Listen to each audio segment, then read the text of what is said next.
So I went to Anand and said, "Can we play blitz today?" He just looked at me, "Sure, come." And then I said, "Anand, I don't have a clock. Why do we need a clock?" "Okay, we don't need a clock for blitz. Okay, you play fast. I'll play fast. Don't worry." Of course, he plays fast. Entire time he had life and games of Mihail Tal in his hand. I was already very strong to see at it, but again, you have to remember that it was not Chennai, it was Coimbatore. So I finished second in some district sub-junior championship. The next tournament, by luck, was the state junior championship, and I qualified from the Tamil Nadu state to the nationals. Oh. That was sheer luck. Which year I was was it? nowhere one of the best in the state at that time. Okay. Sorry? Which year was it? 1984. 84. Okay. 84. Okay. And that was, as I said, it was sheer luck. That national junior, luck would have it, Vishy was playing.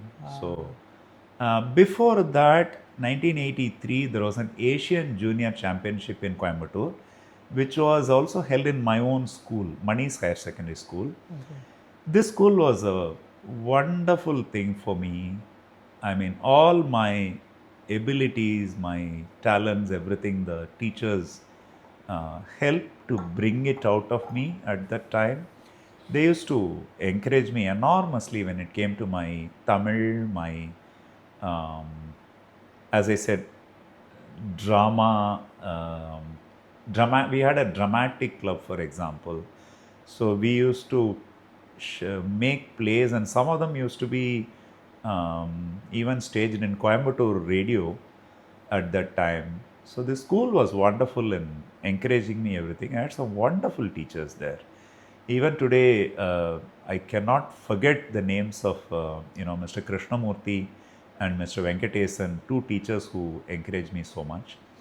Then in that school, the 1983 Asian Junior was held, where Vishy was one of the participants. So I was a board boy for the tournament. Those days, there was no electronic scoreboards and all, the demo boards and all. So the player makes a move, there's a huge magnetic board behind him. Yeah. A kid stands and makes a move. So I was a board boy for Anand and company. So I was very lucky to be exposed to those chess tournaments at that age. Chess kind of fascinated me at that time. Everything else stopped once I started playing chess. Every other sport stopped because I was fascinated, I was sucked into chess. There were two gentlemen in Coimbatore. One was Mr. T.P. Narayanan, another was Mr. A.C. Unni. Mr. Narayanan used to run the Coimbatore District Chess Association, and at some point he was the secretary of the Tamil Nadu Association also, Chess Association also. Wonderful people. In Mr. Narayanan's house, we used to play chess every day. So every day you go and people might have heard of Vishy going to the Tal Chess Club every day and playing blitz and people making a committee to beat. Almost the same story, but at a very, very lower level at Coimbatore. Go and playing blitz every day. They are also, taunting people after they win and all that. Anyway, chess grew up very well. These two gentlemen, Mr. Narayanan and Mr. Unni, unfortunately, they both are no more today. They basically saw my interest in chess and they encouraged me. So that is basically how it started. And qualifying to this national junior and going to the national was a very, very major thing which happened, because I never expected that to happen. At that time, I was nowhere near one of the top 5 juniors of the state. Tamil Nadu state was very, very talented at that time. Many people who played those days today went on to become IMs. In my times, becoming an IM was a big achievement. So T.S. Ravi, G.B. Prakash, Kongwale, these are all my rivals those days. So that is basically how it started off. Wow, that's the board story is so amazing. It's so interesting.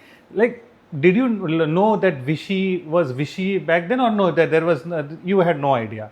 Vishy was already Vishy. Okay, in '83. Yeah, okay.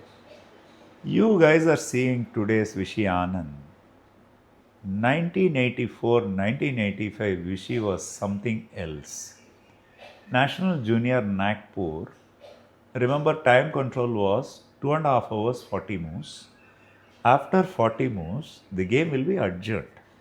So, 40th move, if white has made, then black has made his 40th move, then now white has to seal his move. Or if white goes on to and makes another move, then black has to seal his move. Either way. Okay.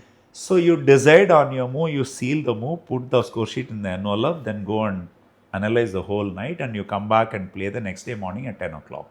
This used to be time control, 2.5 hours, 40 moves.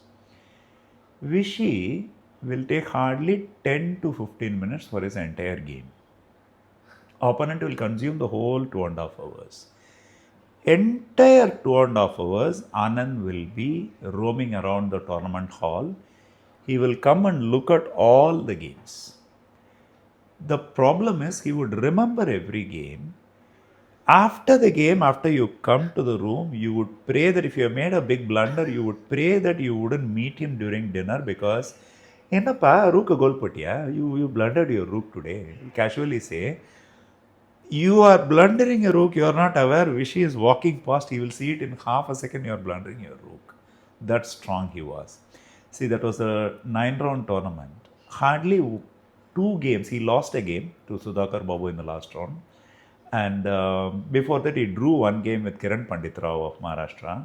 These 2 games probably he would have consumed 20 or 30 minutes, that's all. The entire time he would be roaming around the tournament hall. And if we leave the chess part, he was just like any other kid. We were hardly 14, 15, all of us. Vishy is 2 years older to me. So there used to be a player named Jayant Kadare who used to come with his TVS 50 moped. Anand would go and plead with him, please give me the moped, I want to go around for a round and all that. He was a regular kid, extremely energetic. The biggest part was Anand's chess was something different. I had seen the local talents at that time.